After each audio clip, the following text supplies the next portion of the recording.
नमस्कार दोस्तों, स्वागत है आप सभी का हमारे चैनल कैवेल एकेडमी पर।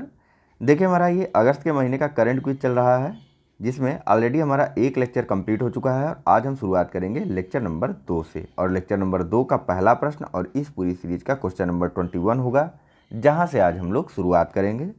शुरुआत करने से पहले कुछ चीज़ें हैं। देखिए, अगर आप लोगों को PDF डाउनलोड करना हो तो यह PDF जो है आपको हमारे टेलीग्राम चैनल पर मिल जाएगी, अथवा अगर आप टेलीग्राम पे नहीं हैं तो कोई बात नहीं, आप हमारे फेसबुक पेज से भी इस PDF को डाउनलोड कर सकते हैं या फिर किसी भी PDF को डाउनलोड कर सकते हैं। ऑलरेडी जितने भी डिस्कशन होते हैं उनके PDF हम यहाँ पर उपलब्ध करवा देते हैं आपके लिए।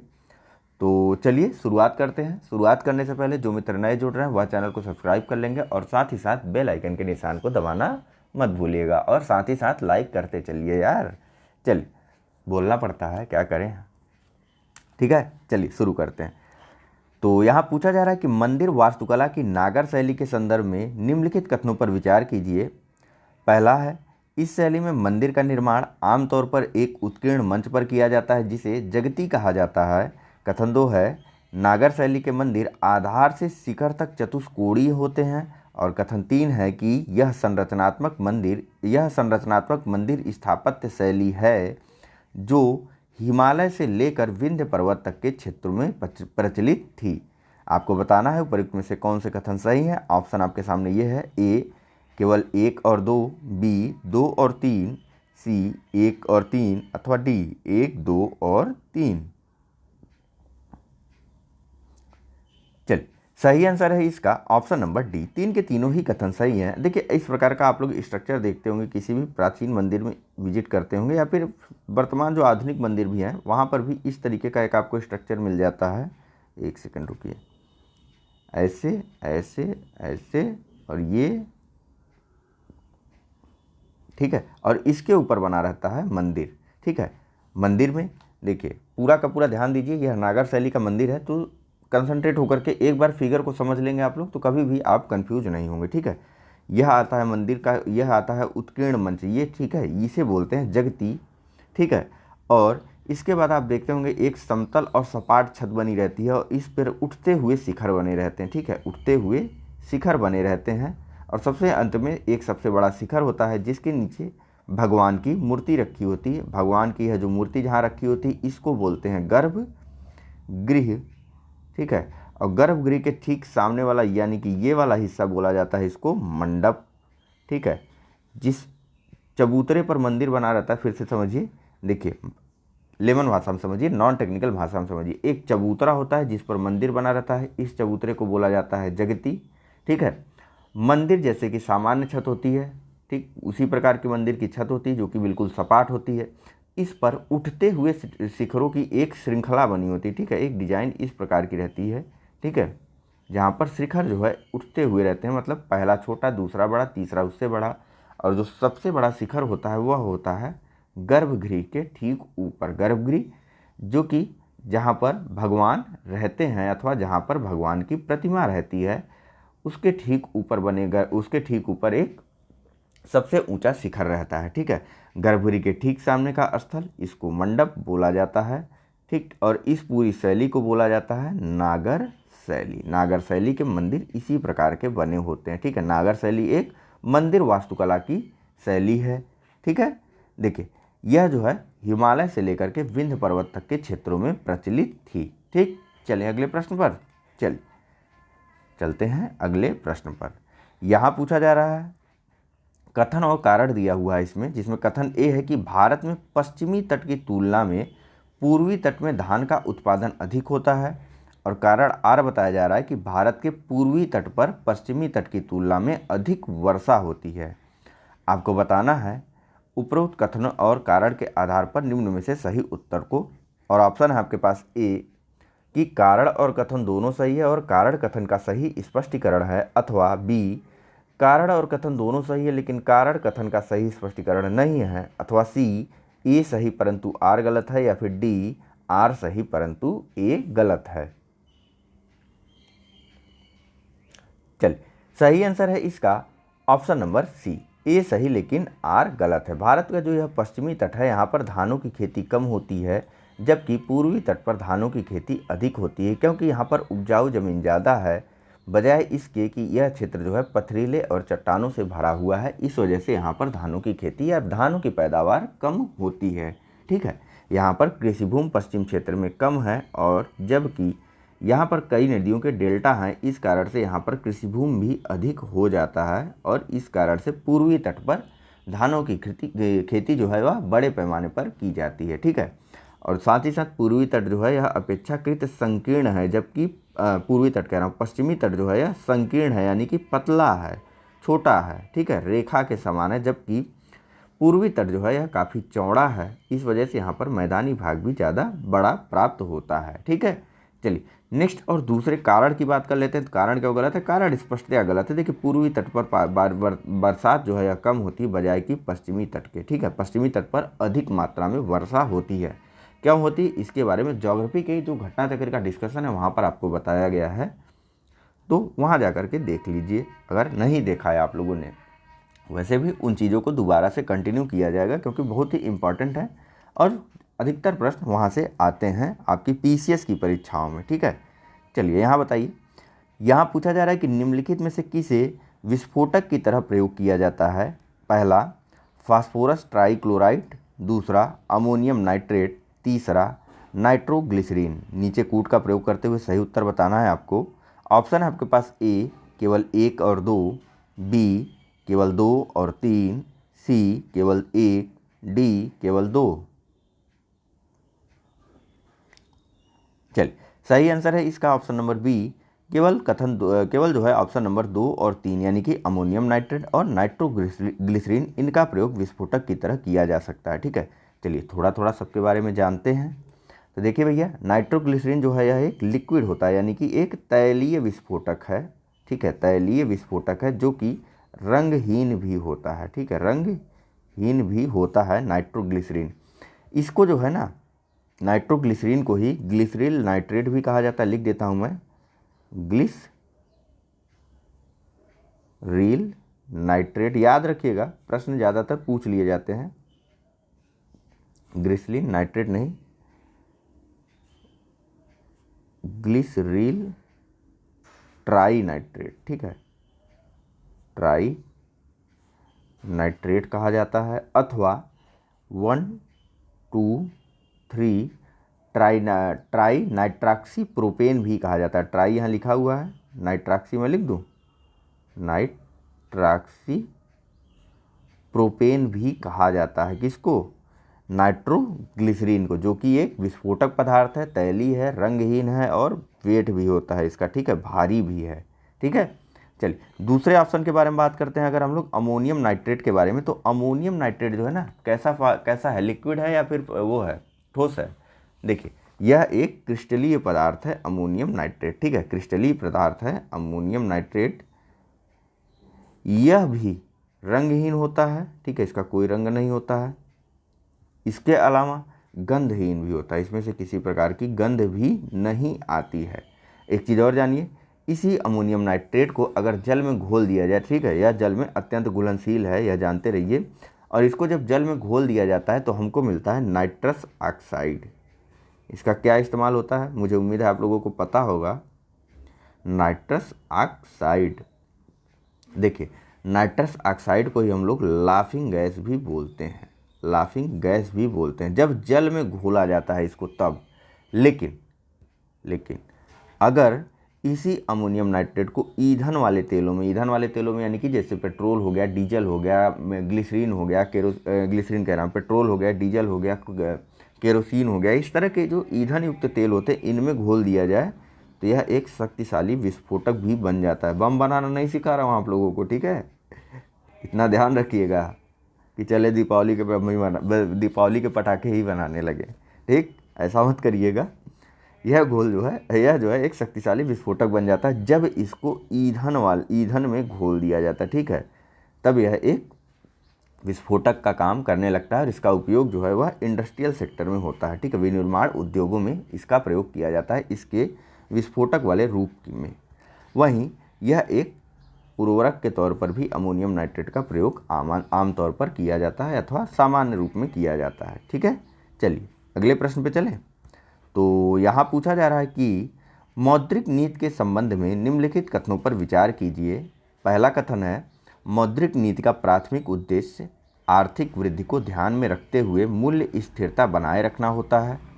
कथन 2 है, भारत सरकार आरबीआई से परामर्श करके प्रतिवर्ष मुद्रास्फीति लक्ष्य को निर्धारित करती है। कथन 3 है, वर्तमान में मुद्रास्फीति लक्ष्य 2% की विचलन सीमा के साथ 4% निर्धारित किया गया है। आपको उपर्युक्त कथनों में से कौन सा कथन सही है यह बताना है। ऑप्शन है आपके पास ए 1 और 2, बी केवल 2 और 3, सी केवल 1 और 3 या डी 1, 2 और 3। चलिए, सही आंसर है इसका ऑप्शन नंबर सी, केवल और केवल 1 और 3। ठीक है, यह तो पहला वाला बहुत ही जनरल सा स्टेटमेंट है, आप आसानी से इसे टिक कर सकते हैं। बात करते हैं दूसरे कथन की। तो देखिए, आरबीआई एक्ट 1934, ठीक है, भारतीय रिजर्व बैंक एक्ट 1934 में एक नियम बनाया गया जिसमें यह तय किया गया है कि जो भारत सरकार है यह आरबीआई से परामर्श करने के बाद 5 वर्षों में एक बार मुद्रास्फीति का लक्ष्य निर्धारित करती है। ठीक है, 5 वर्षों में एक बार, एक लिख दूं कि एक लिख दूं, ये वाला एक चलेगा कि ये वाला, दोनों एक ही है भाई। ठीक है, एक बार मुद्रास्फीति का लक्ष्य निर्धारित करती है। ठीक है, ऐसा जो है आरबीआई एक्ट 1934 में स्पष्टतया बताया गया है। ठीक है, वर्तमान की अगर बात करें, यानी कि कथन नंबर 3 को अगर हम देखें तो यह कह रहा है कि 2% की विचलन सीमा के साथ, यानी कि इसको इस प्रकार से लिखा जाता है 4 ± 2, या फिर ऐसे देखिए, इसको आप यहाँ पर देखिए 4 + 2 = 6 होता है और 4 - 2 बराबर होता है 2।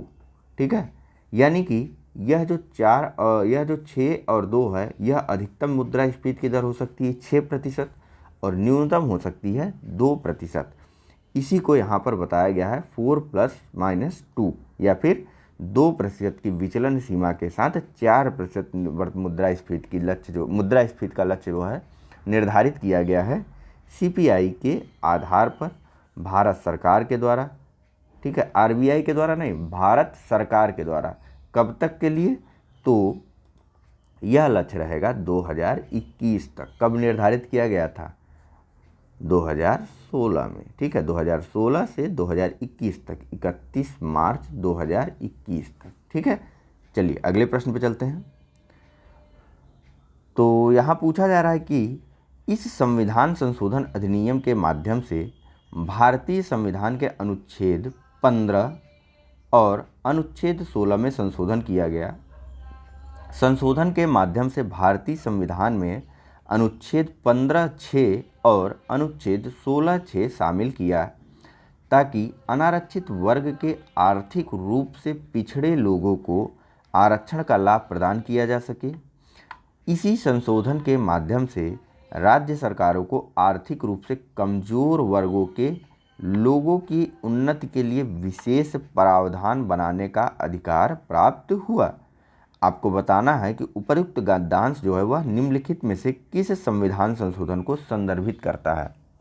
ए 31वां संविधान संशोधन, बी 73वां संविधान संशोधन, सी 42वां संविधान संशोधन या डी 103वां संविधान संशोधन। चलिए, सही आंसर है इसका ऑप्शन नंबर डी 103वां संविधान संशोधन। सिंपल है, अनारक्षित वर्ग ईडब्ल्यूएस कोटा की यहाँ पर बात की गई है। ठीक है, अनारक्षित वर्ग के आर्थिक रूप से पिछड़े लोगों की, इकोनॉमिकली वीकर सेक्शन। ठीक है, ईडब्ल्यूएस कोटा की यहाँ पर बात की गई है। और कहाँ कहाँ पर अनुच्छेद जोड़ा गया है? तो अनुच्छेद 15(6) जोड़ा गया है और एक अनुच्छेद 16(6) जोड़ा गया है। देखिए, अनुच्छेद 15 की जहाँ भी बात हो तो वहाँ आप ध्यान रखिएगा, शिक्षा के संदर्भ में यह अनुच्छेद बात करता है या फिर एडमिशन वगैरह के संदर्भ में इस अनुच्छेद में बात की गई है प्रमुखतया। वहीं प्रवेश और निषेध के संबंध में इस अनुच्छेद में बात की गई है अनुच्छेद 15 में। ठीक है, वहीं अनुच्छेद 16 लोक नियोजन में अवसरों की समता की बात करता है, यानी कि सरकारी नौकरियों में आरक्षण के बारे में बात की जाती है अनुच्छेद 16 में। ठीक है, बस सिंपल है, अनुच्छेद 16 में लोक नियोजन की बात की गई, प्रवेश और निषेध से संबंधित चीज़ों के बारे में बात की गई है अनुच्छेद 15 में। तो क्या हो जाएगा यहाँ पर जब 15(6) की बात आएगी तो यह कहा जाएगा कि 15(6) के आधार पर प्रत्येक इंस्टीट्यूट जो कि सरकार द्वारा वित्त पोषित है अथवा अनुदानित नहीं भी हैं, उन दोनों ही जगहों पर इकोनॉमिक वीकर सेक्शन के लिए आरक्षण की बात करेगा अनुच्छेद 15(6). 16(6) की जब बात आएगी तो यहाँ पर बोला जाएगा कि लोक नियोजन यानी कि सरकारी नौकरियों में आरक्षण की बात करेगा किया गया है अनुच्छेद 16(6) में। ठीक है, बहुत ही सिंपल भाषा में चीज़ों को याद रखने का प्रयास कीजिए जिससे कि आपको प्रश्नों को सॉल्व करने में जरा सी भी कठिनाई ना हो। टेक्निकल लैंग्वेज में आपको बताया जा सकता है, आप कंफ्यूज भी हो सकते हैं। ठीक है, आपको यहाँ पर प्रश्नों को सॉल्व करने पर अपने आप को फोकस रखना चाहिए। ठीक है, दूसरी चीज़, एक और चीज़ जानते रहिए कि जो अनुच्छेद 15(6) में बात की गई है ना कि प्रवेश या निषेध से संबंधित शिक्षण संस्थाओं में भी प्रवेश या निषेध से संबंधित यहाँ पर बात होती है। ठीक है, तो शिक्षण संस्थाओं में जो प्रवेश और निषेध से संबंधित बात की गई है, अनुदानित या फिर गैर अनुदानित संस्थाओं को भी मैंने बताया वहाँ पर शामिल कर लिया गया है। लेकिन जिन शिक्षण संस्थाओं की स्थापना जो है आर्टिकल 30 के तहत की जाएगी, ठीक है, आर्टिकल 30 सब क्लास 1 के तहत की जाएगी, वहाँ पर इस प्रकार का आरक्षण लागू नहीं होगा। आरक्षण कितना दिया गया है? 10% का। ठीक है, अब क्या बात करता है अनुच्छेद 30(1)? तो यह अल्पसंख्यकों के शिक्षण संस्थाओं की बात ही करता है अनुच्छेद 30। ठीक है, अल्पसंख्यक शिक्षण संस्थानों की बात ही कर रहा है। तो भैया जब यह अल्पसंख्यकों के लिए बनाया गया है तो यहाँ पर भी अगर आरक्षण दे दोगे तो अल्पसंख्यक कहाँ जाएंगे, है कि नहीं? ठीक है, चलिए चलते हैं अगले प्रश्न पर। तो यहाँ पूछा जा रहा है कि ऐसे यहाँ देखिए SFTS वायरस के संदर्भ में निम्नलिखित कथनों पर विचार कीजिए। पहला कथन है यह वायरस बुनिया वायरस परिवार से संबंधित है और एशियाई टिक के काटने से मनुष्यों में प्रेषित होता है। दूसरा, इस वायरस को विश्व स्वास्थ्य संगठन या WHO द्वारा शीर्ष 10 प्राथमिकता वाले रोगों की सूची में सूचीबद्ध किया गया है। आपको उपर्युक्त कथनों में से कौन सा सही है यह बताना है। ऑप्शन है आपके पास A केवल 1, B केवल 2, C 1 और 2 दोनों, या D न तो 1 न ही 2। चलिए, सही आंसर है इसका ऑप्शन नंबर C, 2 के दोनों ही कथन सही हैं। सबसे पहले जानते हैं SFTS वायरस का पूरा नाम। तो इसका पूरा नाम है, हिंदी में लिख दूँ चलेगा? चलिए अच्छा इसे लिख देता हूँ, सीवियर फीवर विद, ठीक है, विद ऐसे ले लीजिए, पूरा जगह नहीं है मेरे पास लिखने के लिए। चलिए अच्छा, I with thrombocytopenia, TH thrombocytopenia syndrome. ठीक है, सिंड्रोम।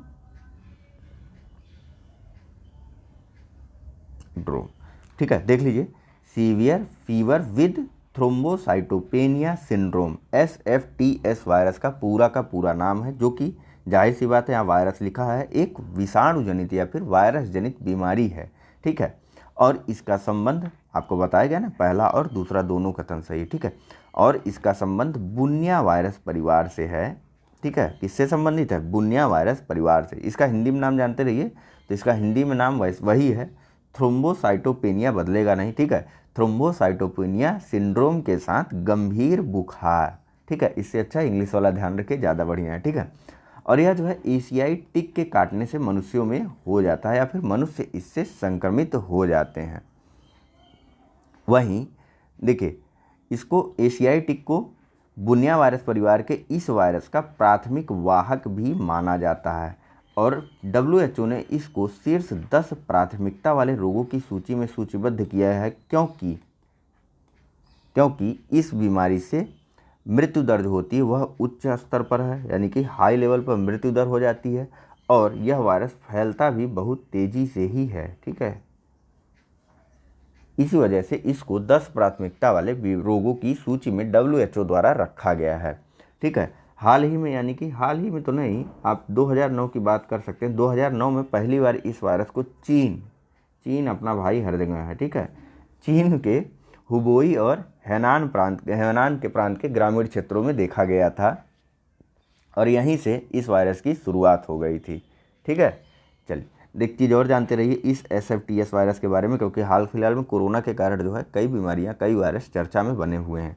ठीक है, तो यह बीमारी जो है यह अप्रैल से जुलाई तक फैलती है। ठीक है, अप्रैल नहीं, मार्च से नवंबर तक इस बीमारी का फैलाव हमेशा देखा जाता है। उसमें मुख्यतया अप्रैल से, ये लिख दूँ, अप्रैल से जुलाई तक यह अपने उच्च स्तर पर होती है। ठीक, चलें अपने अगले प्रश्न पर। चलिए अगले प्रश्न पर चलते हैं। यहाँ पूछा जा रहा है कि इस आंदोलन की शुरुआत वर्ष 1905 में बंगाल विभाजन की घोषणा के बाद हुई। पहले देखिए, इस प्रकार के जो प्रश्न आते हैं ना, इसमें थोड़ा ज़्यादा कंसंट्रेशन बनाए रखिए, क्योंकि ना कई चीज़ों के या फिर कई प्रश्नों के आंसर भी आपको यहाँ से मिलते हैं। थोड़ा ध्यान दे करके चलिए। ठीक, चलिए पूछा जा रहा है कि इस आंदोलन की शुरुआत वर्ष 1905 में बंगाल विभाजन की घोषणा के बाद हुई। पहली बार इस आंदोलन में स्त्रियों ने घर से बाहर निकलकर विरोध प्रदर्शनों में भाग लिया, धरने पर बैठी, किंतु यह आंदोलन बंगाल के किसानों को प्रभावित न कर सका। केवल बारिसाल ही इसका अपवाद रहा, जहां किसानों ने इस आंदोलन में भाग लिया था। रविंद्रनाथ टैगोर इस आंदोलन के आलोचक थे। रविंद्रनाथ टैगोर इस आंदोलन के आलोचक थे तथा पूर्व एवं पाश्चात्य सभ्यता के मध्य एक बेहतर समन्वय के समर्थक भी थे। कौन? रविंद्रनाथ टैगोर। ठीक है, इस आंदोलन के समय जन समर्थन एकत्र करने के उद्देश्य से अश्वनी कुमार दत्त ने स्वदेश बांधव समिति की स्थापना की थी। ठीक है, काफ़ी लंबा स्टेटमेंट है, लेकिन काफ़ी प्रश्नों के आंसर आपको यहाँ से मिलते हैं। आंसर बहुत आसान है इसका, हम सब जानते हैं इसका आंसर क्या है और आप अब तक टिक लगा भी चुके होंगे। ठीक है, बताना है, पूछ रहा है यहाँ पर कि कौन सा गद्यांश जो है यह किस आंदोलन को संदर्भित कर रहा है। ए, स्वदेशी आंदोलन, बी, असहयोग आंदोलन, सी, खिलाफत आंदोलन, या डी, सविनय अवज्ञा आंदोलन। चलिए, सही आंसर सबको पता है, ऑप्शन नंबर ए, स्वदेशी आंदोलन से संबंधित यह पूरा का पूरा स्टेटमेंट है, जिसकी शुरुआत 1905 में बंगाल विभाजन की घोषणा के बाद हुई थी। ठीक है, बंगाल विभाजन की घोषणा किसके बंगाल विभाजन की घोषणा के समय गवर्नर जनरल कौन था? तो वह था करजन। बंगाल विभाजन की घोषणा कब की गई थी? तो यह की गई थी 20 जुलाई 1905 को। एक एक डेट याद रखते चलिए। ठीक है, और इसके परिणाम स्वरूप अश्वनी कुमार दत्त द्वारा जो स्वदेश बांधव समिति की स्थापना करते हुए स्वदेशी आंदोलन की घोषणा कब की गई? तो स्वदेशी आंदोलन की घोषणा की गई थी 7 अगस्त 1905 को कलकत्ता के टाउन हॉल में। ठीक है, कहाँ पर? 7 अगस्त 1905 को कलकत्ता के टाउन हॉल में स्वदेशी आंदोलन की घोषणा कर दी गई। ठीक, और इसका जो प्रारूप अपनाया गया था वह था बहिष्कार का प्रारूप, जिसको कि रविंद्रनाथ टैगोर जी ने अपना समर्थन नहीं दिया था। समर्थन का यूँ कहें कि यह इस आंदोलन के आलोचक भी रहे। इनका मत था कि जो पूर्व और पश्चिम की सभ्यता है उनके बीच बेहतर समन्वय होना चाहिए, न कि इस प्रकार का विरोध। ठीक है, इस आंदोलन में ही, यानी कि इसी स्वदेशी आंदोलन में ही पहली बार स्त्रियां अपने घरों से बाहर निकली और धरने पर भी बैठी, प्रदर्शनों में भाग लिया, धरने पर बैठी। लेकिन यह आंदोलन जो है किसानों को प्रभावित नहीं कर सका अगर बारिसाल को छोड़ दिया जाए, यानी कि बारिसाल के किसानों द्वारा स्वदेशी आंदोलन में भाग लिया गया था, जबकि अन्य क्षेत्रों के किसानों ने इस आंदोलन में भाग नहीं लिया था, या फिर वह इसके आलोचक तो नहीं कह सकते आप लोग, वह इससे जो है तटस्थ रहे किसान। ठीक, चलिए अगले प्रश्न पर चलें। अभी देखिए टाइम है हमारे पास, इसलिए चीज़ों को डिटेल से जानना जरूरी है। ठीक है, चलिए अगला प्रश्न देखते हैं। यहाँ पूछा जा रहा है कि भारत की प्राचीन कला परंपराओं को पुनर्जीवित करने के लिए एक Indian society of oriental art की स्थापना किसने की थी? किसकी? Indian society of oriental art की स्थापना किसने की थी? ए अविंद्रनाथ टैगोर, बी कह रहा हूँ 2 नंदलाल बोस, सी अमृता शेरगिल, या डी, या फिर आपको एक सेकंड, ठीक है, 3 अमृता शेरगिल। आपको बताना है नीचे कूट का प्रयोग करते हुए सही उत्तर कौन सा है। ए केवल 2 और 3, बी केवल 1, सी 1 और 2, या फिर डी केवल 3। थोड़ा सा इधर उधर होता है तो पूरा पूरा डिस्ट्रैक्ट हो जाता है कि नहीं।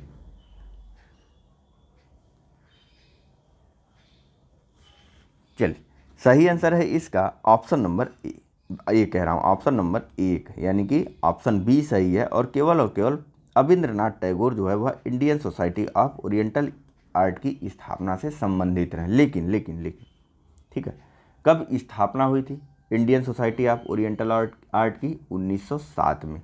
किसने किया था? तो इसकी स्थापना जो है अविंद्रनाथ टैगोर ने अपने भाई गणेंद्र नाथ टैगोर के साथ मिल करके की थी। ठीक है, उद्देश्य क्या था इस सोसाइटी का? तो इस सोसाइटी का उद्देश्य था जो हमारी प्राचीन कला है उनके मूल्यों का पुनर्जीवन करना, आधुनिक भारत में कला की नई चेतना को बढ़ावा देना। ठीक है, यह उद्देश्य रखा गया था इस सोसाइटी का, जिसका नाम है Indian society of oriental art, जिसकी स्थापना वर्ष 1907 में, यानी कि ऐसे समझिए बंगाल विभाजन की घोषणा के बाद, यानी कि स्वदेशी आंदोलन के बाद Indian society of oriental art की स्थापना 1907 में की जाती है, ताकि जो भारत के प्राचीन कलात्मक मूल्य हैं या फिर जो भारत के मूल्य हैं, ऐतिहासिक भारत के जो मूल्य हैं, जो प्राचीन हमारे मूल्य हैं, जो संस्कृतियां हैं, उनको पुनर्जीवित किया जाए और साथ ही साथ आधुनिक भारत में भी कला की नई चेतना को भरा जाए। ठीक है, भारतीय कला की, वो फूल पत्ती बनाने वाली कला की बात नहीं हो रही। ठीक है, भारतीय कला की नई चेतना को जागृत किया जाए। ठीक है, चलें अगले प्रश्न पर। यहां पूछा जा रहा है कि सुनामी रेड्डी के संबंध में निम्नलिखित कथनों पर विचार कीजिए। पहला, यह सार्क समूह का एक सामुदायिक प्रदर्शन आधारित कार्यक्रम है। दूसरा, इसका कार्यान्वयन पृथ्वी विज्ञान मंत्रालय द्वारा स्थापित एक राष्ट्रीय बोर्ड द्वारा किया जा रहा है। आपको बताना है उपयुक्त में से कौन सा कथन सही है। ऑप्शन है ए केवल 1, बी केवल 2, सी 1 और 2 दोनों, या डी न तो 1 न ही 2। चलिए, सही आंसर है इसका ऑप्शन नंबर बी। देखिए, सबसे पहले जानते हैं हम लोग सुनामी रेड्डी के बारे में। ठीक है, तो पूरा चीज़ साफ कर दूँ फिर आपको बताता हूँ। देखिए, सुनामी रेड्डी है क्या यह प्रोग्राम? तो सुनामी से निपटने के लिए जो क्षेत्र अपने आप को तैयार कर चुके हैं उनको जो है सुनामी रेड्डी के रूप में मान्यता अथवा नामित किया जाता है। ठीक है, सुनामी से निपटने के लिए कौन ऐसी मान्यता देता है कि भैया कोई क्षेत्र या रीजन जो है वह सुनामी से निपटने के लिए तैयार है? तो यह मान्यता दी जाती है यूनेस्को। यहीं पर यह गलत हो गया था, यहाँ लिखा है सार्क समूह ना, यह मान्यता दी जाती है यूनेस्को, UNESCO, और साथ ही साथ इंडियन ओशियन कमीशन या फिर IOC के द्वारा जो है इस प्रकार की मान्यता दी जाती है। चर्चा में क्यों बना हुआ था? तो देखिए, हाल ही में जो है उड़ीसा के 2 गांवों को सुनामी रेड्डी के रूप में इस समूह द्वारा मान्यता प्रदान की गई। उड़ीसा के 2 गांवों को, ठीक है, यूनेस्को और IOC द्वारा जो है सुनामी रेड्डी के रूप में मान्यता प्रदान कर दी गई। मतलब भैया उड़ीसा के ये 2 गांव वह सुनामी की दुर्घटनाओं से निपटने के लिए तैयार हैं फिलहाल। ठीक है, चलिए, तो अब इनको लागू कौन करवाता है या फिर यह लागू कैसे होते हैं? एक चीज़ जानते रहिए, यह कम्युनिटी परफॉर्मेंस बेस्ड प्रोग्राम ही है, यानी कि सामुदायिक प्रदर्शन आधारित ही प्रोग्राम है। यहाँ लिखा हुआ है ना, सामुदायिक प्रदर्शन आधारित प्रोग्राम है यह सुनामी रेड्डी। तो जो भी प्रोग्राम सामुदायिक प्रदर्शन आधारित होता है इसमें समुदाय के लोगों की काफ़ी भागीदारी रहती है, जैसे कि जो रीजनल स्तर के या फिर जो लोकल स्तर के नेता हो गए अथवा जो स्थानीय एजेंसियां हो गई, वह उनका पार्टिसिपेशन जो है इस प्रकार के कार्यक्रमों में काफ़ी मात्रा में रहता है अथवा डायरेक्ट रहता है, आप ये भी कह सकते हैं। ठीक है, तो बात करते हैं ऊपर से, शुरुआत किसके द्वारा की जाती है लागू करवाने की? तो लागू करवाने की शुरुआत की जाती है मिनिस्ट्री ऑफ अर्थ साइंस के द्वारा, यानी कि पृथ्वी विज्ञान मंत्रालय के अंतर्गत जो एक स्वायत्त संस्था है ना, जिसका नाम है इनक्वाइस, INCO NIS, इसके निदेशक की अध्यक्षता में एक राष्ट्रीय बोर्ड का गठन किया गया। ठीक है, एक राष्ट्रीय बोर्ड का गठन किया गया है। इसके माध्यम से ही जो है पूरे के पूरे सुनामी रेडी प्रोग्राम को लागू करवाया जाता है। ठीक है, इस राष्ट्रीय बोर्ड के अंतर्गत जो है NDMA के अध्यक्ष या फिर सदस्य होते हैं, NDMA के सदस्य होते हैं इस राष्ट्रीय बोर्ड के अंतर्गत। ठीक है, इसके अलावा जो स्टेट डिजास्टर मैनेजमेंट अथॉरिटी जो होती है, NDMA जान रहे ना, नेशनल डिजास्टर मैनेजमेंट अथॉरिटी, इसके अलावा जो स्टेट डिजास्टर मैनेजमेंट अथॉरिटी होती है इसके सदस्य होते हैं। इसके अलावा जो है जो इनक्वाइस है इसके सदस्य भी शामिल होते हैं। लेकिन अभी जो हमारे यहाँ राष्ट्रीय बोर्ड गठित किया गया है इसमें देखिए, इसमें जो है नेशनल डिजास्टर मैनेजमेंट अथॉरिटी के सदस्य हैं। इसके अलावा OSDM यानी कि Odisha state disaster management authority के सदस्य हैं।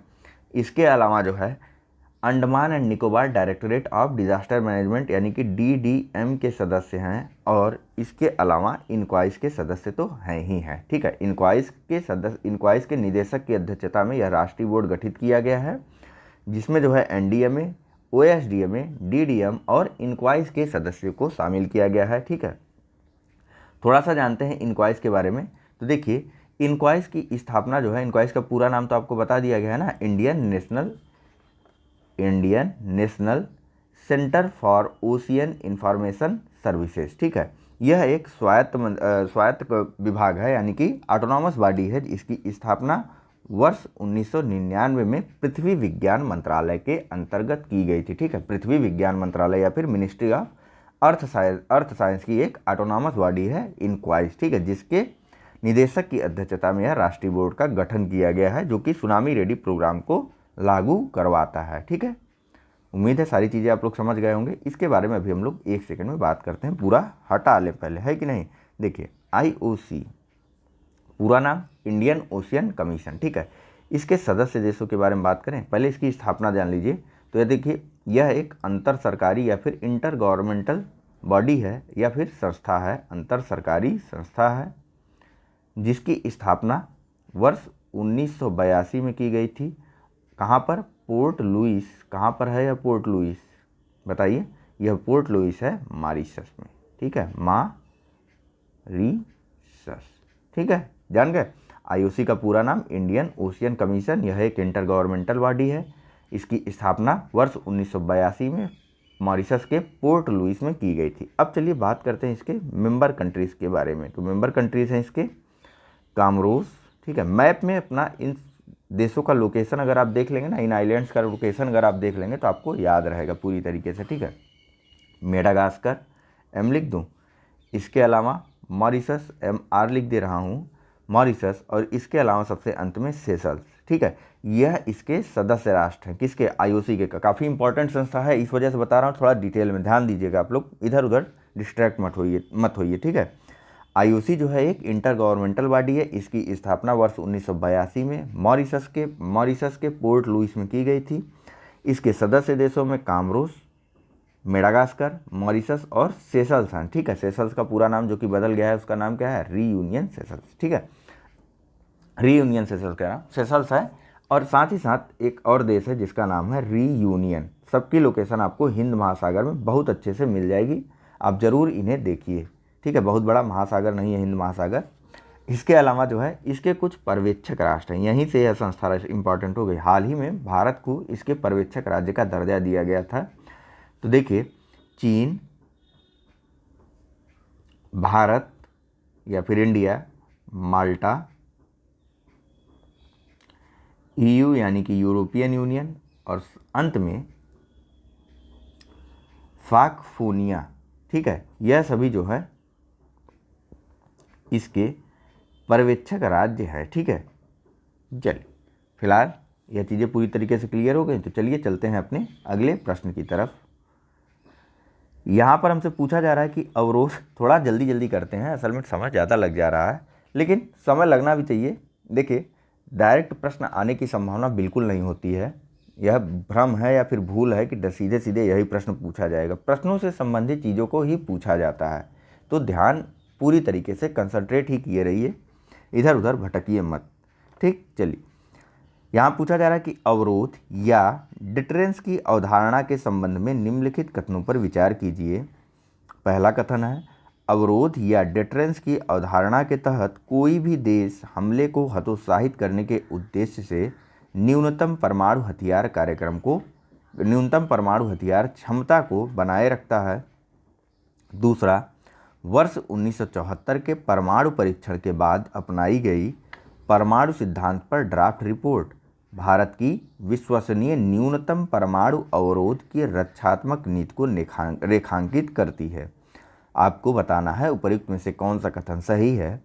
ऑप्शन है आपके पास ए केवल एक, बी केवल दो, सी एक और दो दोनों, या डी न तो एक न ही दो। चलिए, सही आंसर है इसका ऑप्शन नंबर ए। ठीक है, पहला कथन बिल्कुल सही है, दूसरा कथन बिल्कुल गलत है। 1974 नहीं, परमाणु परीक्षण के बाद जो है जो परमाणु सिद्धांत का ड्राफ्ट रिपोर्ट अथवा विश्वसनीय न्यूनतम परमाणु अवरोध जो कार्यक्रम था यह भारत का शुरू किया गया था वर्ष 1998 के परमाणु परीक्षण के बाद। ठीक है, और इसको अपनाया कब गया था, तो वर्ष 1999 में इसको जारी किया गया था। ठीक है, 1999 में भारत के परमाणु सिद्धांत का ड्राफ्ट रिपोर्ट जारी किया गया था, यह रिपोर्ट जारी किया गया था। ठीक है, तो देखिए अवरोध या डिटरेंस की अवधारणा के बारे में अगर यहाँ बात की जाती तो अवरोध यही होता है कि देखिए आप इस प्रकार से किसी को रोक सकते हैं। अवरोध या डिटरेंस का मतलब ही यही होता है कि जैसे कि अगर तुम मुझे मान लीजिए कि दो व्यक्तियों ए और बी के बीच झगड़ा है। ठीक है, ऐसे समझिए ए और बी के बीच झगड़ा है। ए गया भैया गोली लेके चला आया, या एक बंदूक खरीद के चला आया और एक गोली लेके चला आया। बी को झगड़ा नहीं करना है बी को ए से बिल्कुल झगड़ा नहीं करना है, लेकिन ए ने अपनी सुरक्षा के लिए कि बी के पास डंडा रखा हुआ है वो हमको आएगा और डंडे से मार देगा। ए कहा कि भैया ठीक है तुम डंडा रखे हुए तो हम जाते हैं 2 बंदूक ही लेके चले आते हैं, या 1 बंदूक और 2 गोली लेके चले आते हैं।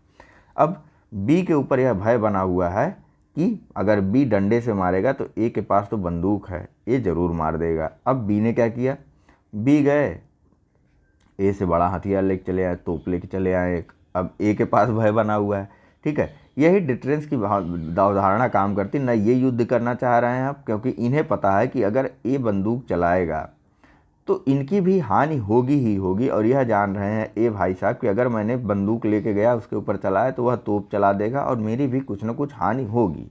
ठीक है, यही डिटरेंस के रूप में काम करता है। हालांकि थोड़ा और इसे अगर आगे बढ़ेंगे तो जैसे ही ए बंदूक ले आता है, बी तोप ले आता है, तो ए दोबारा से तोप ले आता है, ए भी अपने पास एक तोप रख लेता है, और इस प्रकार से इन तोपों के होड़ की प्रक्रिया शुरू हो जाती। ठीक है, एक के बाद एक तोप बी लगाता जाता है, एक के बाद एक तोप जो है वह ए भी ले आता जाता है। इस प्रकार से दोनों को यह ज्ञात हो जाता है कि अगर इन्होंने इन पर हमला किया तो इनको काफ़ी नुकसान हो सकता है, इनको भी काफ़ी ज़्यादा नुकसान हो।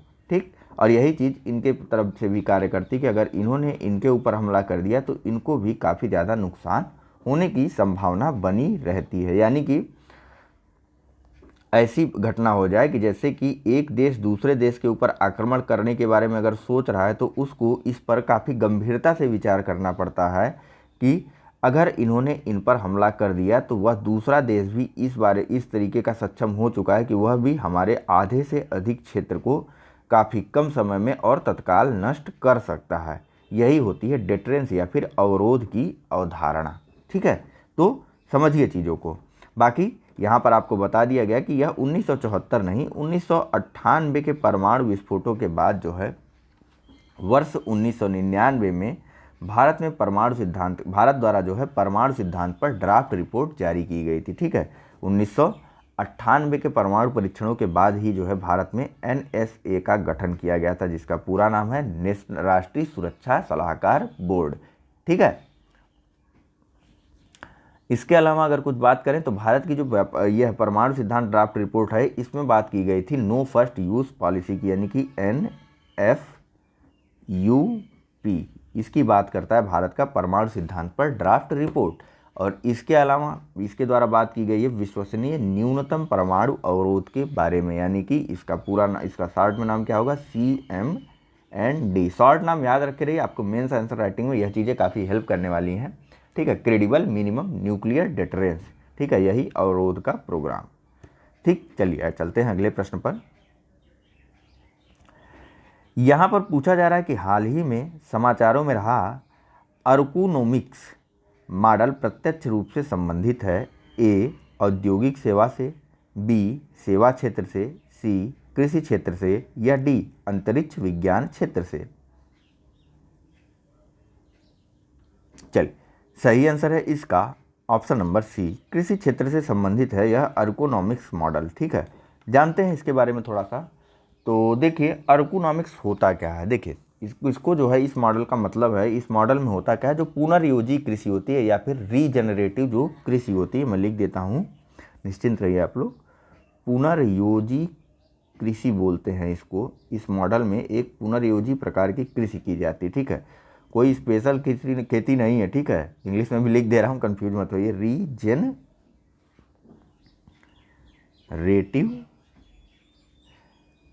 एग्रीकल्चर। ठीक है, रीजनरेटिव एग्रीकल्चर।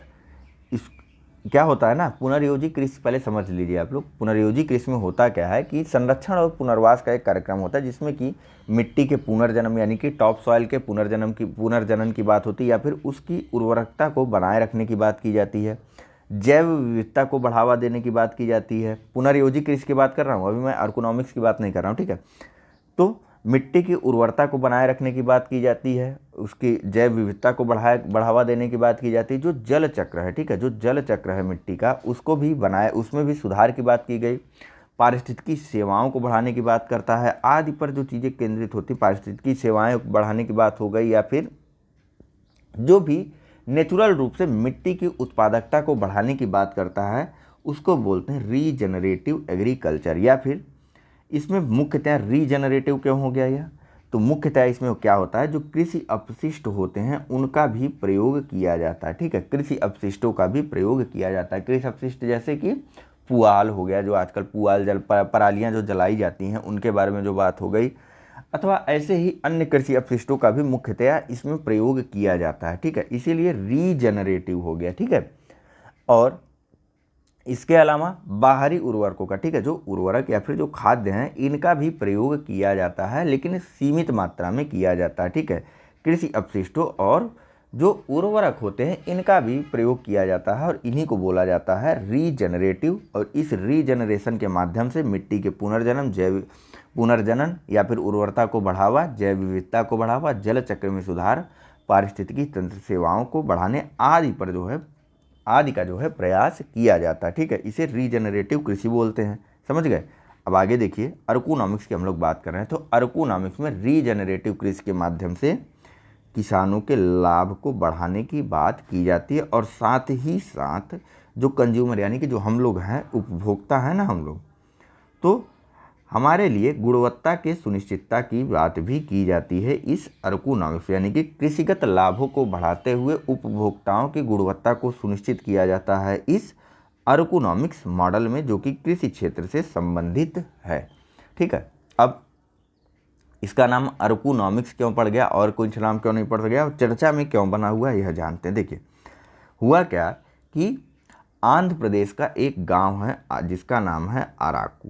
ठीक है, यहाँ पर रीजनरेटिव एग्रीकल्चर के माध्यम से कॉफ़ी का काफ़ी ज़्यादा उत्पादन किया गया। ठीक है, कॉफ़ी का काफ़ी ज़्यादा उत्पादन किया गया। ठीक है, और इस कॉफ़ी को जो है फ्रांस में 2017 में लॉन्च किया गया। ठीक है, फ्रांस के पेरिस में 2017 में लॉन्च कर दिया गया, और वहाँ पर यह काफ़ी प्रसिद्ध रहा।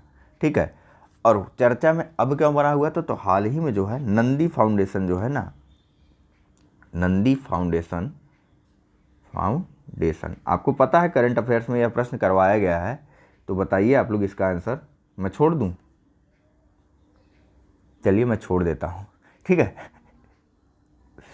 आप बताइए इसका आंसर। ठीक है, चलिए अगला प्रश्न देख लेते हैं, कमेंट बॉक्स में ज़रूर बताइएगा। निम्नलिखित में से किन सत्याग्रह आंदोलनों से गांधी जी प्रत्यक्ष रूप से संबंधित थे? पहला राजकोट सत्याग्रह, दूसरा खेड़ा सत्याग्रह, तीसरा चंपारण सत्याग्रह, और चौथा वायकोम सत्याग्रह। आपको नीचे कूट का प्रयोग करते हुए सही उत्तर को बताना है। ऑप्शन है आपके पास ए केवल 1, 2, 3, बी केवल 1, 2, 4, सी केवल 3 या डी 1, 3 और 4? चल, सही आंसर है इसका ऑप्शन नंबर ए, 1, 2 और 4। ठीक है, गांधी जी देखिए वायकोम सत्याग्रह 1, 2 और 3। ठीक है, गांधी जी वायकोम सत्याग्रह से संबंधित नहीं थे। ठीक है, वायकोम सत्याग्रह कब हुआ था? तो यह 1924 से 25 के बीच हुआ था। कहाँ पर हुआ था? तो त्रावणकोर केरल में हुआ था। त्रावणकोर केरला में हुआ था यह वायकोम सत्याग्रह। ठीक है, क्या उद्देश्य था? तो एक जाति थी या फिर निम्न जाति वर्गों का समझ लीजिए, एक जात छोड़ दीजिए, ऐसे प्रश्न आपसे नहीं पूछा जाएगा। ठीक है, देखिए निम्न जातियों द्वारा जो है अहिंसावादी तरीके से त्रावणकोर के मंदिर के सामने से एक रास्ता जाता था, इसके प्रयोग की मांग के लिए यह पूरा का पूरा सत्याग्रह किया गया था। अहिंसात्मक रूप से यह पूरा का पूरा सत्याग्रह था। ठीक है, जिसमें गांधी जी के अहिंसावादी तरीके को अपनाया गया था। प्रमुख नेताओं की बात करें, देखिए उच्च वर्गीय लोगों द्वारा इस रास्ते के का जो है प्रयोग जो है वह प्रतिबंधित कर दिया गया था निम्न जाति लोगों के द्वारा, क्योंकि यह रास्ता एक मंदिर के सामने से होकर के गुजरता था। ठीक है, इसी रास्ते के उपयोग के लिए निम्न जाति लोगों द्वारा जो है वायकोम नामक एक सत्याग्रह किया गया था, जिसमें गांधी जी के अहिंसावादी तरीके से इस रास्ते के उपभोग की मांग की गई थी या फिर उपयोग की मांग की गई थी इन निम्न जाति वर्गों के द्वारा। ठीक है, कब हुआ था? तो 1924-25 में हुआ था वायकोम सत्याग्रह। जानते रहिए और दिमाग में अपने रखे रहिए। इसके प्रमुख नेताओं की अगर बात करें वायकोम सत्याग्रह के, तो उनके नामों में आप देखेंगे टी के माधवन, इनके अलावा के केलप्पन और एक अन्य नाम आता है केपी मेनन का। ठीक है, केशव मेनन। ठीक है, इन तीनों नामों का आपको ध्यान रखना है, टी के माधवन, के कलप्पन, केशव मेनन। यह तीनों जो है 1924-25 के मंदिर मार्ग प्रयोग से संबंधित वायकोम सत्याग्रह से संबंधित व्यक्ति हैं। ठीक है, बाकी गांधी जी द्वारा जो है अन्य तीनों आंदोलनों में भाग लिया गया था, चाहे वह राजकोट सत्याग्रह हो, खेड़ा सत्याग्रह हो या फिर चंपारण सत्याग्रह हो। ठीक है, राजकोट सत्याग्रह के आपके बारे में बता दूं, थोड़ा सा कहीं मिलता नहीं जल्दी, तो देखिए 1939 में यह राजकोट सत्याग्रह हुआ था, जिसमें गांधी जी द्वारा जो है 4 दिनों की हड़ताल की गई थी या फिर 4 दिनों तक का अनशन किया गया था, या फिर गांधी जी द्वारा जो है 4 दिनों तक सत्याग्रह किया गया था यह राजकोट। जिसके बाद जो है वायसराय द्वारा मध्यस्थता की गई और अंततोगत्वा जो है राजकोट का शासक समझौता करने के लिए मजबूर हो गया। ठीक है, चलिए चलते हैं अगले प्रश्न पर। बाकी के बारे में अभी हम लोग हिस्ट्री का लेक्चर शुरू कर रहे हैं, आज ही से शुरू होगा, वहाँ पर बात की जाएगी। धीरे धीरे शुरुआत करते हैं। ठीक है, चलिए नेक्स्ट देख लेते हैं। यहाँ पूछा जा रहा है कि निम्नलिखित कथनों पर विचार कीजिए। पहला, डेंगू मच्छरों द्वारा संचारित एक प्रोटोजोआ रोग है। दूसरा, प्रत्येक नेत्र गुहा पीड़ा डेंगू का लक्षण नहीं है। तीसरा, त्वचा पित्तिका तथा नाक से रक्तस्राव डेंगू के कुछ लक्षण हैं। आपको बताना है उपरोक्त में से कौन सा कथन सही है। ऑप्शन है आपके पास ए केवल 1 और 2, बी केवल 3, सी केवल 2, डी केवल 1 और 3।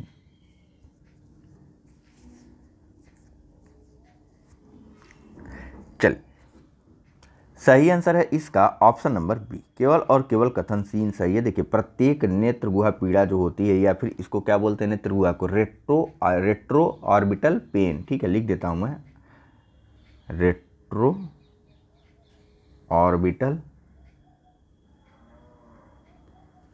पेन। ठीक है, या नेत्र गुहा पीड़ा, जो प्रत्येक नेत्र गुहा पीड़ा है या आरोपी है, यह जो है डेंगू का लक्षण होती है। ठीक है, डेंगू के लक्षणों में आप देखेंगे कभी कभी त्वचा पित्तिका या नाक से जो है खून भी निकलता है।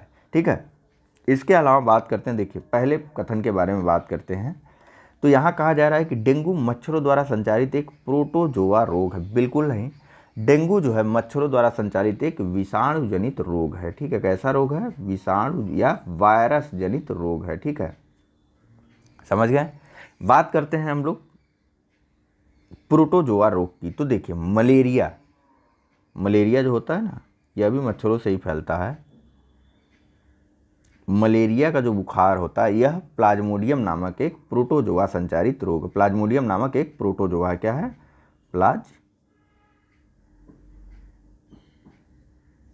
ठीक है। मलेरिया का जो बुखार होता है यह प्रोटोजोआ के कारण होता है, जो कि प्लाज्मोडियम नामक एक प्रोटोजोआ होता है। इसका वाहक वही मादा एनफ्लीज मच्छर। ठीक, चलिए चलते हैं अगले प्रश्न पर। तो यहाँ पूछा जा रहा है कि सूर्य की संरचना के संदर्भ में निम्नलिखित कथनों पर विचार कीजिए। पहला, सूर्य की बाहरी परत को फोटोस्फीयर कहा जाता है, जिसका तापमान अंतरिम कोर की तुलना में बहुत कम होता है। दूसरा, कोरोना, ये बीमारी वाला नहीं, ठीक है, कोरोना सूर्य के बाह्य वातावरण का निर्माण करता है, जिसका तापमान लगभग 1 मिलियन डिग्री सेल्सियस या उससे भी अधिक होता है। आपको बताना है उपरोक्त में से कौन सा कथन सही है। ऑप्शन है ए केवल 1, बी केवल 2, सी 1 और 2 दोनों, या फिर डी न तो 1 न ही 2। चलिए, सही आंसर है इसका ऑप्शन नंबर सी, यानी कि पहला और दूसरा दोनों ही कथन सही है। चलिए जानते हैं इसके बारे में। तो देखिए, सूर्य के बाहरी परत को फोटोस्फीयर कहा जाता है। जैसे ऐसे समझिए, यह मान लीजिए यह सूर्य है, ठीक है, सूर्य ही हमारा थोड़ा टेढ़ा मेढ़ा हो गया है कि नहीं। चलिए फिर से बनाते हैं सूर्य, एक प्रयास और। यह मान लीजिए सूर्य है, अब इससे बेहतर मैं कलाकृतियाँ नहीं बना सकता हूँ, ठीक है। यह मान लीजिए यह सूर्य है, और मान लीजिए कि यह सूर्य का जो है यहाँ पर कोर है या फिर सेंटर है।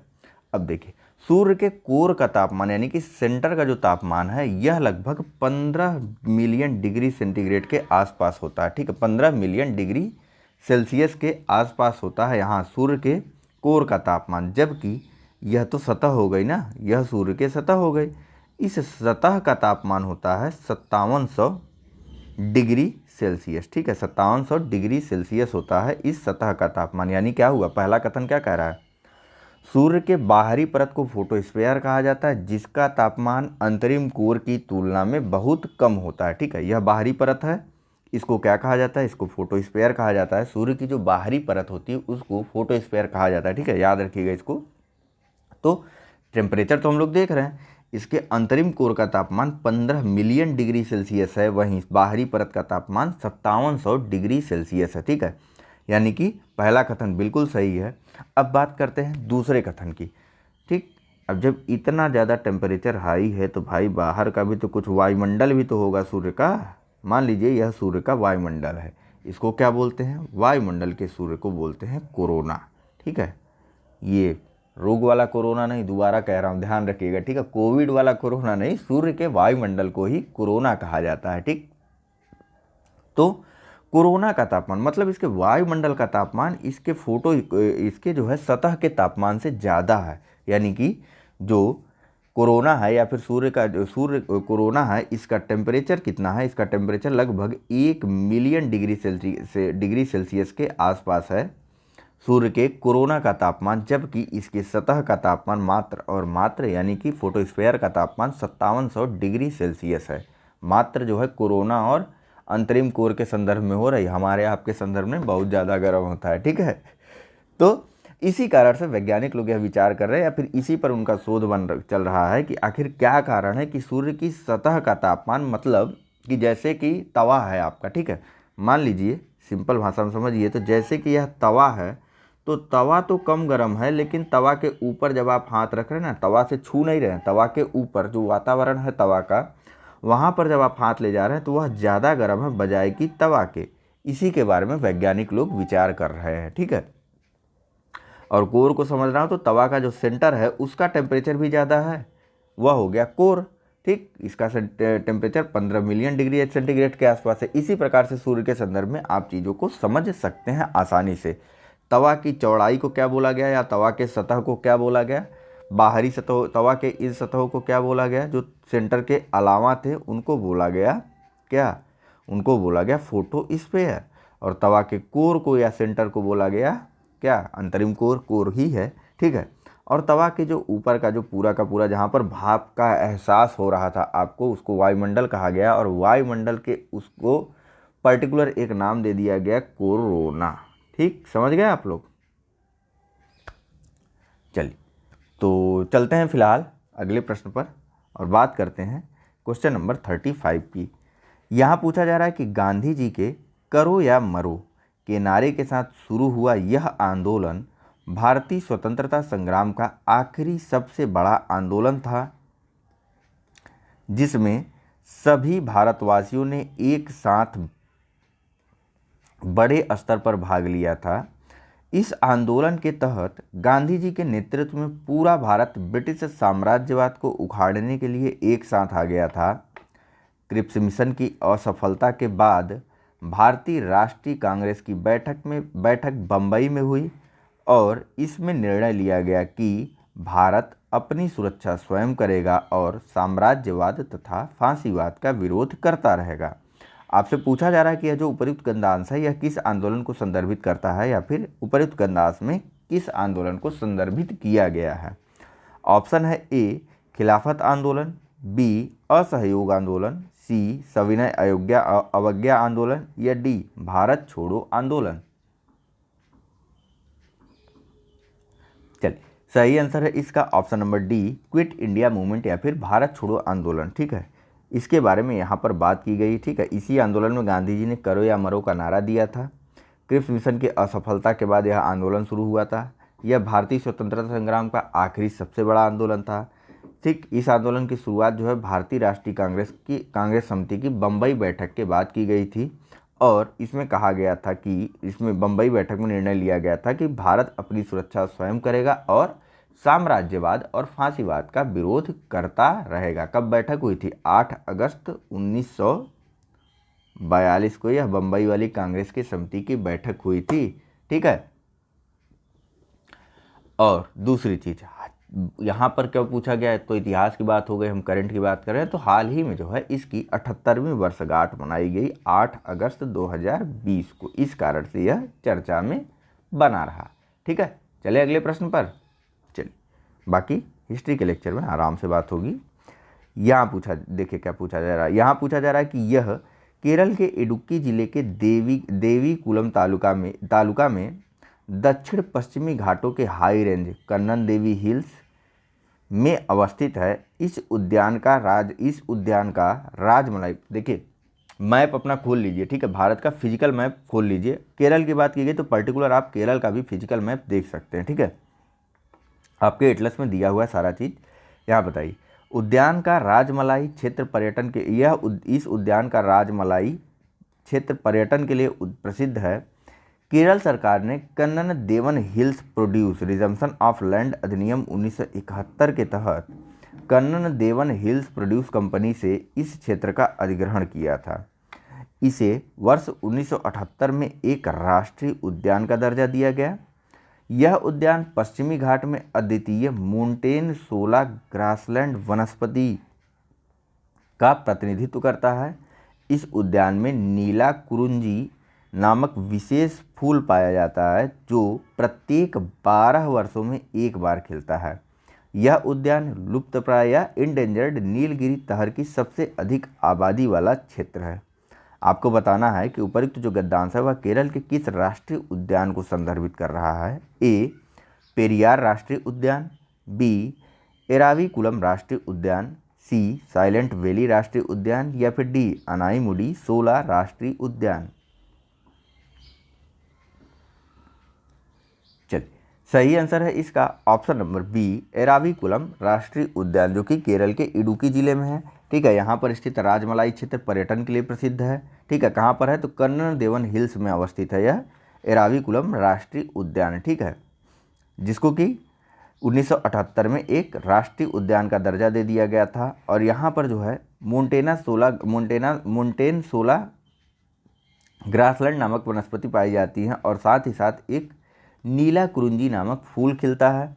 ठीक है, जो कि प्रत्येक 12 वर्ष में एक बार खिलता है और इस उद्यान में नीलगिरी भेड़ या फिर नीलगिरी तहर की सबसे अधिक प्रजातियां मिलती हैं। ठीक, सबसे अधिक आबादी है, प्रजातियां तो विविधता हो जाएंगी। ठीक है, सबसे अधिक आबादी वाला क्षेत्र है।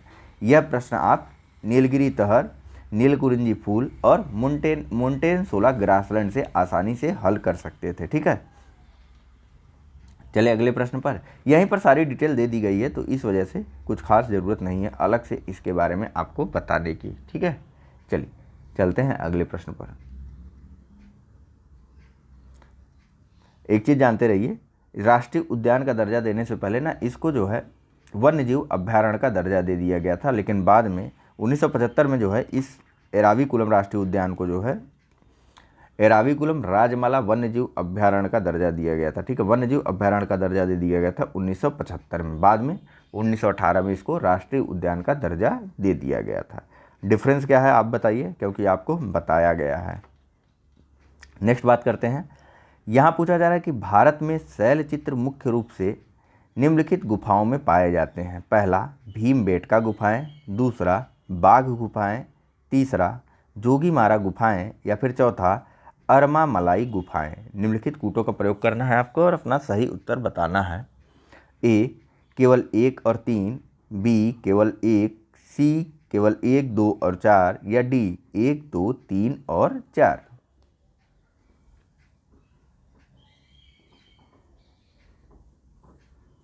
एक सेकंड रुकिए, पानी पी लूँ थोड़ा सा।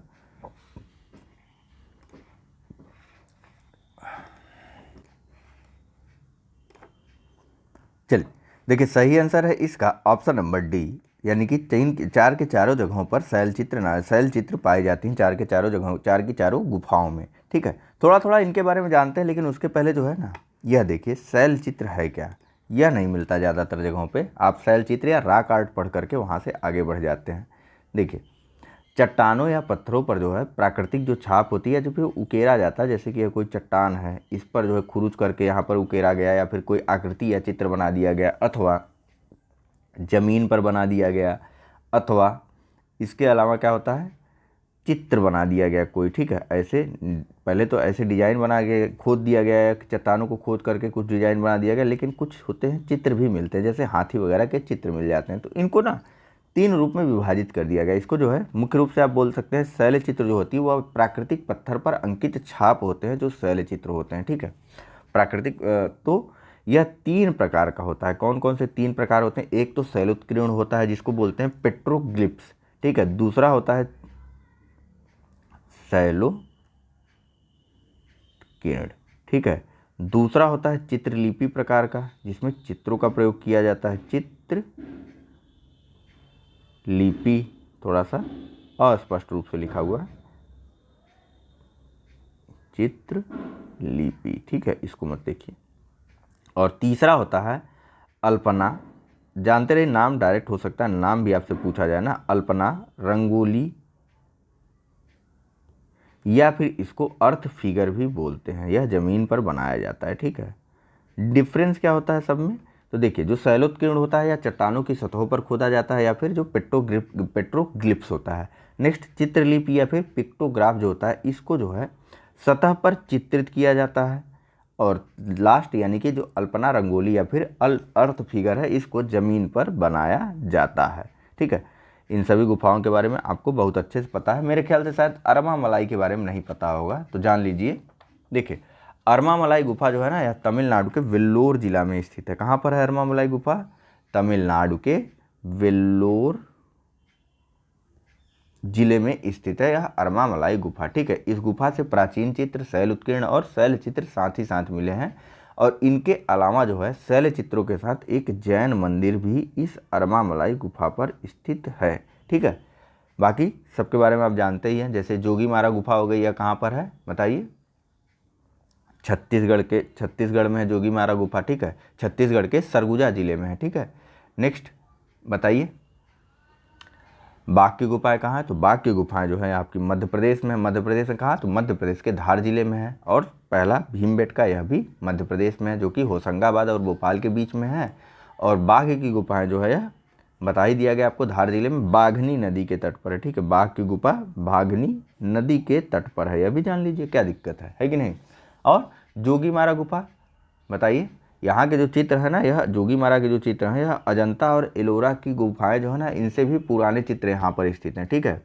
और यहाँ पर जो है बुद्ध के पूर्व की गुफाएं हैं, ठीक है। बुद्ध के पूर्व की गुफाएं उपस्थित हैं, जो जोगीमारा गुफा है, ठीक है। और कहाँ पर है, नर्मदा नदी के उद्गम स्थल, ठीक है, यानी कि कहाँ पर है नर्मदा नदी का उद्गम, कमेंट बॉक्स में आप बताइए ज़रा इसको। तो नर्मदा नदी के उद्गम स्थल के निकट स्थित है यह जोगीमारा की गुफाएं। नेक्स्ट बात कर लेते हैं। यहाँ पूछा जा रहा है कि इन बांड मैन्युफैक्चरिंग स्कीम के संदर्भ में निम्नलिखित कथनों पर विचार कीजिए। पहला, यह योजना सीमा शुल्क अधिनियम 1962 की धारा 65 से संबंधित है। दूसरा, यह योजना अधिकारियों के साथ न्यूनतम फिजिकल इंटरफेस को बढ़ावा देती है। और तीसरा, इस योजना के तहत पूंजीगत सामान के साथ साथ कच्चे माल या अनुबंध विनिर्माण में उपयोग होने वाले अन्य सामान पर एक समान दर से आयात शुल्क लगाया जाता है। आपको बताना है नीचे कूटों का प्रयोग करते हुए सही आंसर आपका कौन सा है। ए केवल 1 और 3, बी केवल 2, सी 1 और 2 या फिर डी केवल 3। चलिए, सही आंसर है इसका ऑप्शन नंबर सी, यानी कि पहला और दूसरा दोनों ही कथन सही है। देखिए, इन बांड जो मैन्युफैक्चरिंग स्कीम है ना, इसको सीबीआईसी यानी कि केंद्रीय अप्रत्यक्ष कर और सीमा शुल्क बोर्ड द्वारा जो है, सीबीआईसी द्वारा जो है 2019 में शुरू किया गया। इसका उद्देश्य मेक इन इंडिया प्रोजेक्ट को बढ़ावा देना था, ठीक है, मेक इन इंडिया प्रोजेक्ट को बढ़ावा देना था इसका उद्देश्य। अब बात करते हैं थोड़ी थोड़ी और इसके डिटेल्स के बारे में। यह जानते रहिए सीमा शुल्क अधिनियम 1962 के से संबंधित है, ठीक है, धारा वारा से मतलब नहीं, धारा आपसे कहीं और कभी भी नहीं पूछा जाएगा, ठीक। नेक्स्ट बात करते हैं। देखिए,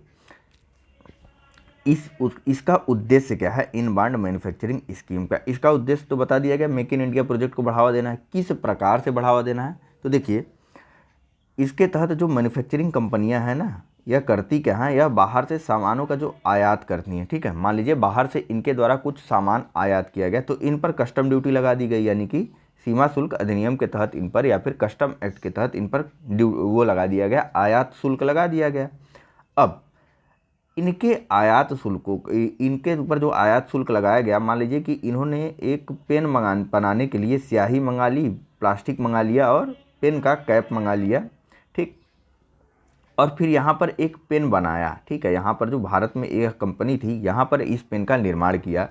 अब इनके द्वारा अगर बनाई गई पेन का निर्यात कर दिया गया पूरा का पूरा, ठीक है, एक्सपोर्ट कर देते हैं अगर इस बनाई गई पेन को, तो इन्होंने जो यहाँ पर रिफिल या फिर जो स्याही अथवा जो कैप के लिए क्या दिया था, इम्पोर्ट वो दिया था, इम्पोर्ट ड्यूटी दी थी या फिर इम्पोर्ट टैक्स दिया था अथवा आयात शुल्क जो दिया था, उसको इन्हें वापस कर दिया जाएगा। लेकिन अगर यह जो है इस माल को, इस पेन को भारतीय बाज़ारों में बेचेंगे तो इनको जो है आयात शुल्क वापस नहीं किया जाएगा, ठीक है।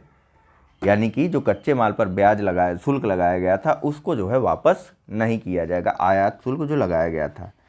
समझ में आया? देखिए, कंफ्यूज मत करिए, फिर से देख लीजिए। मान लीजिए कि किसी टीवी को बनाने के लिए एक कंपनी आपकी एमआई है, उन्होंने एक टीवी बनाया और इस टीवी को बनाने के लिए कच्चे माल का आयात इन्होंने किया चीन से, ठीक है, चीनी कंपनी है यह एमआई। इन्होंने चीन से कच्चे माल के रूप में टीवी के सामानों का आयात किया। अब अगर यह एमआई कंपनी आया तो भाई इस पर कुछ शुल्क लगेगा ना, आयात शुल्क तो लगेगा ही, ठीक है। बाहर से कोई सामान आ रहा है तो उस पर कस्टम ड्यूटी लगेगी ही लगेगी। अब एमआई ने किया क्या, एमआई ने जो है उस टीवी को दूसरे देशों में बेच दिया या फिर उनका निर्यात कर दिया।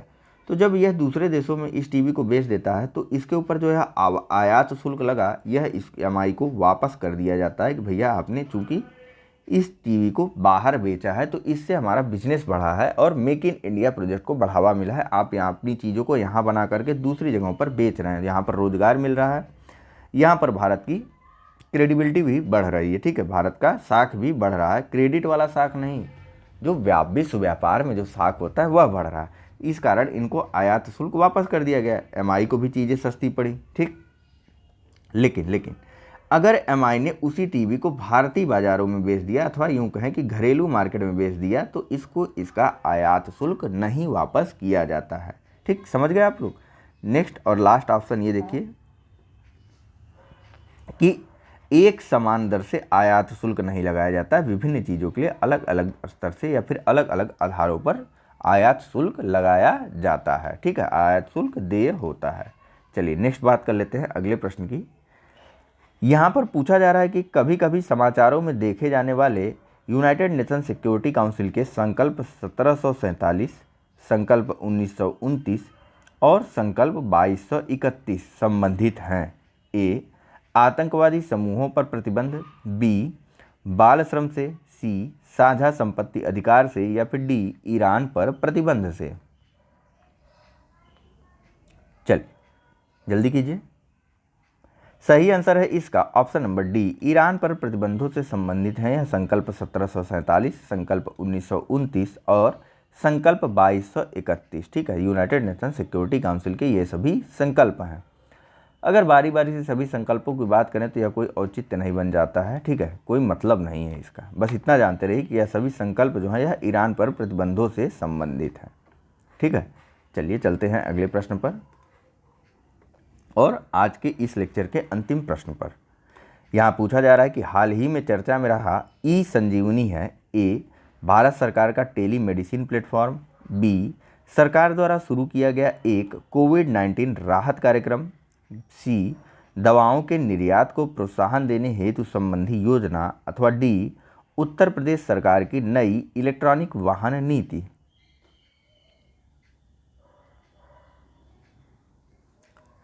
चल सही आंसर है इसका ऑप्शन नंबर ए। ई संजीवनी जो है एक टेलीमेडिसिन प्लेटफॉर्म है। हुआ क्या था कि जैसे कोविड-19 के कारण जो है आपने देखा कि सभी ओपीडीज लगभग बंद हो गए, लोग जा नहीं पा रहे थे कहीं किसी को दिखाने के लिए। तो सरकार ने किया क्या, एक ई संजीवनी कार्यक्रम शुरू किया। इसके माध्यम से इन्होंने किया क्या कि क्या कहते हैं, इंटरनेट के माध्यम से जो है लोगों को टेली कंसल्टेशन की सुविधा प्रदान करना शुरू किया। यानी जो डॉक्टर थे वह ऑनलाइन आते थे, लोगों को सलाह देते थे और लोग उसके अनुरूप अपने आसपास की जगहों से दवाई ले लेते थे। इसी को बोला गया ई संजीवनी, ठीक है, या फिर ई संजीवनी OPD। ई संजीवनी यहाँ लिखा हुआ है OPD बोला गया, ठीक है। इसके माध्यम से हुआ क्या ना, इसके माध्यम से गांव गांव तक जो है बड़े से बड़े डॉक्टर की सलाह गांव का भी कोई एक व्यक्ति बैठा हुआ आराम से ले सकता था, ठीक है। हब एंड स्पोक मॉडल का इसमें उपयोग किया गया था। हब एंड स्पोक मॉडल क्या है बताइए। देखिए, जो डिस्ट्रिक्ट हॉस्पिटल थे उनको हब के रूप में प्रयोग किया गया, जो ठीक है, जो डिस्ट्रिक्ट हॉस्पिटल थे या फिर जो मेडिकल कॉलेज थे उनको जो है हब के रूप में प्रयोग किया गया, और जो उसके नीचे के हॉस्पिटल थे जैसे प्राथमिक चिकित्सालय हो गए या फिर जो जनसेवा केंद्र या फिर जो जन कल्याण केंद्र हो गया, जैसे कि आप गाँव में भी देखते होंगे जच्चा बच्चा केंद्र बना हुआ है, या फिर छोटे छोटे जो निम्न स्तर के जो चिकित्सकीय केंद्र थे उनको जो है स्पोक के रूप में प्रयोग किया गया, ठीक है। ऊपर से चीज़ें आती थी डायरेक्टिव के रूप में, नीचे उनका इस्तेमाल किया जाता था, ठीक है। यानी कि घर बैठे भी कुछ जगहों पर तो देखा गया घर बैठे भी कोई व्यक्ति भी एक फ़ोन करता था और उनको जो है सारी की सारे चिकित्सकीय परामर्श एक ही जगह पर एक ही बार में उपलब्ध करवा दिए जाते थे, ठीक है। चलिए फिलहाल इस लेक्चर में इतना ही है। Thank you very much for discussion. देखिए, थोड़ा डिटेल से डिस्कशन करने का यही अर्थ है, थोड़ा लेट सही लेकिन हमको पूरा का पूरा कवर करना है। आपने देखा कि इस बार यूपीएससी का पेपर किस प्रकार का आया था, तो पकड़ मजबूत करिए अपनी, ठीक है।